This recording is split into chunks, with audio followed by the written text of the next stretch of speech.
సోదరులారా, మనము దానియేలు గ్రంథములో చేతి సహాయము లేకనే తీయబడిన ఒక రాయి గొప్ప ప్రతిమ మీద పడి దానిని తొత్తినియలు చేసినట్లుగా చూస్తాము. ఇక్కడ ఒక శిలా విగ్రహము టీవీగా నిలబడి ఉంది. ఆహా ఓహో అంటూ ఈ మధ్యనే దానిని నిలబెట్టారు.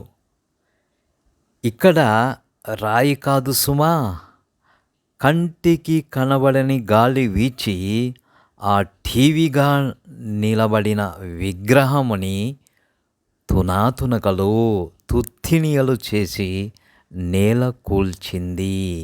కంటికి కనబడని గాలి, రాయి కాదు సుమా, గాలి గాలి.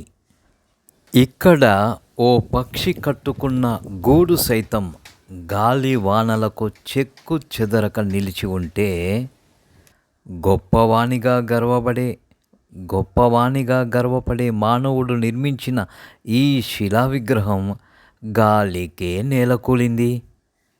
కాబట్టి ఓ మానవుడా, అతిశయించకు. ఈ గాలే దేవుని ఆజ్ఞ చేత ఎర్ర సముద్రములో, యొర్దాను నదిలో ఇశ్రాయేలీలు సాగిపోవడానికి దారి ఏర్పరచింది, రహదారి ఏర్పరచింది దేవుని ఆజ్ఞ చేత. కాబట్టి మానవుడా, అతిశయించకు.